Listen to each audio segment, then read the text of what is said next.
ते ही कहा, हे रानी, तुम्हारे गर्भ से एक बेटा जन्म लेगा, लेकिन वह तुम्हारी मौत का कारण बनेगा। यह सुनकर राजा वीर हंस पड़ा और इसे मजाक समझा, लेकिन रानी सिंधिया के चेहरे पर डर की लकीर उभर आई। कुछ महीनों बाद जब रानी गर्भवती हुई तो उनके व्यवहार में अजीब सा बदलाव आ गया। वह रातों को अकेले जंगल में जाती और उनके कमरे से अजीब सी आवाजें आती। जब बेटे का जन्म हुआ तो राजा वीर ने उसका नाम रुद्र रखा। रुद्र एक सुंदर और स्वस्थ बच्चा था, लेकिन रानी उसे देखकर हमेशा चुप रहती। एक रात जब रुद्र 3 साल का हुआ, रानी ने राजा वीर से कहा, वीर, हमें उसे दूर भेज देना चाहिए, यह हमारे लिए खतरा है।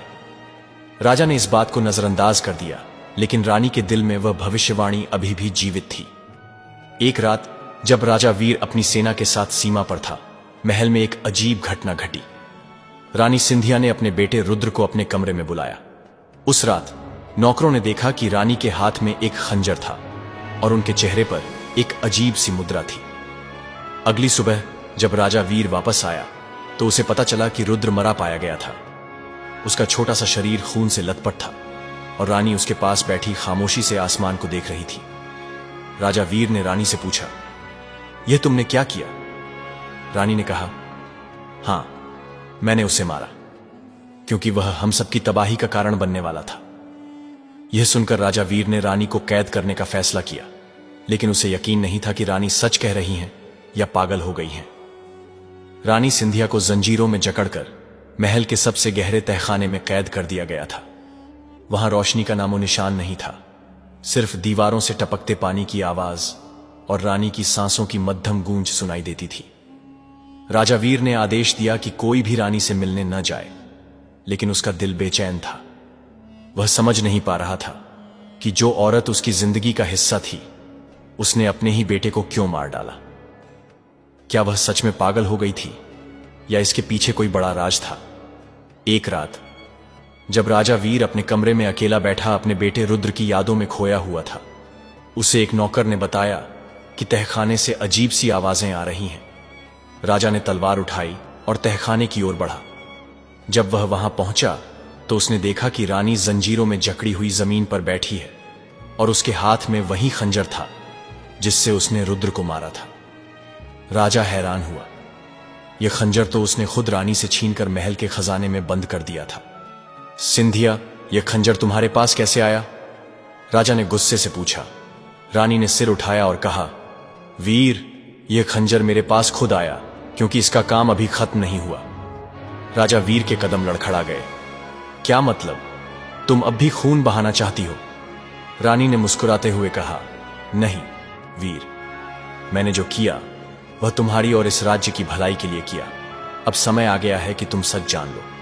रानी ने राजा वीर को बताया कि जब रुद्र पैदा हुआ था तो उसकी माथे पर एक अजीब सा निशान था, एक निशान जो प्राचीन वेदर्भा के दुश्मन कबीले कालशक का प्रतीक था। रानी को शक हुआ कि शायद यह कोई संयोग नहीं है। उसने राजा से छुपकर एक पुराने जादूगर से मुलाकात की जो जंगल में रहता था। जादूगर ने बताया कि रुद्र का शरीर असल में एक प्रतिछाया था, एक ऐसी आत्मा जो दुश्मन ने रानी के गर्भ में डाली थी ताकि वह बड़ा होकर वेदर्भा को तबाह कर दे। लेकिन वह मेरा बेटा था, राजा वीर चिल्लाया। तुमने उसे कैसे मार डाला? रानी ने कहा, वीर, वह तुम्हारा बेटा नहीं था, वह एक धोखा था, एक जादुई छलावा। अगर मैं उसे न मारती तो वह तुम्हें और इस पूरे राज्य को खत्म कर देता। राजा वीर यह सुनकर स्तब्ध रह गया। उसने रानी से पूछा, तो फिर तुमने मुझे पहले क्यों नहीं बताया? रानी ने जवाब दिया, क्योंकि तुम मुझ पर विश्वास नहीं करते। तुम उसे अपना बेटा समझकर मेरी बात को झूठ समझते।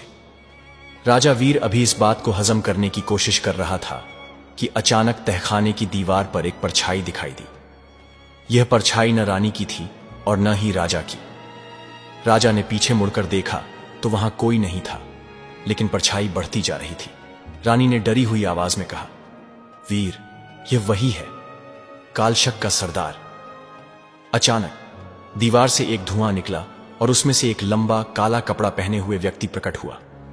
उसके चेहरे पर एक मास्क था और उसकी आवाज गहरी और डरावनी थी। सिंधिया, तुमने मेरी योजना विफल कर दी, लेकिन अभी खेल खत्म नहीं हुआ। राजा वीर ने तलवार उठा